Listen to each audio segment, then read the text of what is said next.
ગીર સોમનાથ જિલ્લા કોંગ્રેસ સમિતિ દ્વારા આજરોજ પ્રાંચી મુકામે વિસ્તૃત કારોબારી મહત્વની મીટિંગ મળી, જેમાં સહપ્રભારી પ્રદેશ ઉપપ્રમુખ હીરાભાઈ જોટવા સહિતની ઉપસ્થિતિમાં યોજાઈ। ગીર સોમનાથ જિલ્લા કોંગ્રેસ સમિતિની આજરોજ વિસ્તૃત કારોબારીની મીટિંગ સૂત્રાપાડાના પ્રાચી તીર્થ ખાતે માધવરાયજી ભગવાનના સાનિધ્યમાં યોજવામાં આવી, જેમાં ગુજરાત રાજ્યના સહપ્રભારી ભૂપેન્દ્ર માલવજી, પ્રદેશ ઉપપ્રમુખ હીરાભાઈ જોટવા, જિલ્લા પ્રમુખ કરશન બારડ સહિત જિલ્લાભરમાંથી કોંગ્રેસના હોદ્દેદારો, કાર્યકર્તાની ઉપસ્થિતિમાં યોજવામાં આવી હતી, જેમાં સોમનાથના ધારાસભ્ય વિમલ ચુડાસમા કોઈ કારણોસર ગેરહાજર રહ્યા હતા। જોકે ઉનાના પૂર્વ ધારાસભ્ય પુંજાભાઈ વંશ પણ ગેરહાજર હતા, પણ તેના પ્રતિનિધિએ હાજરી આપી હતી।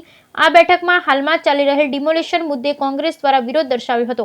આ બાબતે ઉચ્ચ કક્ષાએ જવાની તૈયારી બતાવી હતી, તેમજ ઇકોઝોનનો કાળો કાયદો જે ખેડૂત વિરોધી છે તેને પણ વખોડી કાઢી આગામી સમયમાં આવેદનપત્ર સહિતના કાર્યક્રમ યોજશે, તેમજ કોંગ્રેસનું સંગઠન વધુ મજબૂત બને તેવા પ્રયાસો હાથ ધરશે। આ ત્રણેય મુદ્દાઓ મુદ્દે ઠરાવો પણ પસાર કરાયા હતા।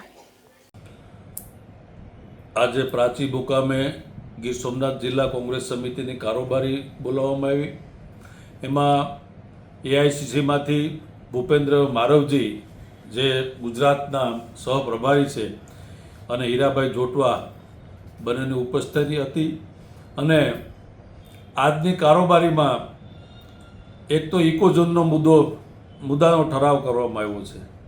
ઇકોઝોન જે એનો કાયદો બહાર પડ્યો એટલે એવી રીતે પડ્યો કે મોટા માનો કે હોટલો હોય, કોઈ મોટા બિલ્ડરો હોય, એની જ્યાં જમીનને એવું કંઈ છે એ ત્યાંથી બધીમાં આગળ પાછળ કરી અને અમુક ગામ તો એવા છે કે જે ઇકોઝોનની સહાય લઈ લીધી છતાં પણ એમાંથી બહાર કાઢી નાખ્યા।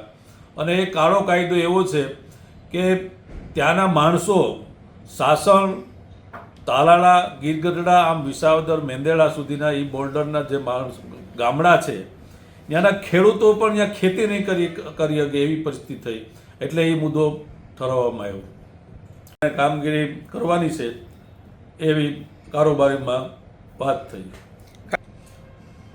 આજે ગીર સોમનાથ જિલ્લાની કારોબારી બેઠી, તેમાં પુંજાભાઈ વંશના પ્રતિનિધિ તરીકેના દીકરા પરેશભાઈ આવ્યા હતા, ત્યાંથી તાલુકા કોંગ્રેસ પ્રમુખ ધીરુભાઈ હતા, ગીરગઢડાથી મનસુખભાઈ તાલુકા કોંગ્રેસ પ્રમુખ હતા, કોડીનારથી પિન્ટુભાઈ, મહિપતભાઈ શહેર પ્રમુખ કેસી ઉપાધ્યાય હતા, તારાળાથી નારાયણભાઈ ભંડેરી હતા, ભનુભાઈ વઘાસિયા હતા, સૂત્રાપાડામાંથી પ્રતાપભાઈ તાલુકા કોંગ્રેસ પ્રમુખ હતા, સુભાષભાઈ શહેર પ્રમુખ હતા, વેરાવળમાંથી પણ ભગતભાઈ, દેવાજભાઈ, ઘણા બધી આગેવાનો હતા, હીરાભાઈ, અભયભાઈ અને અસંખ્ય બધા સંગઠનના ટોટલ માણસો હતા।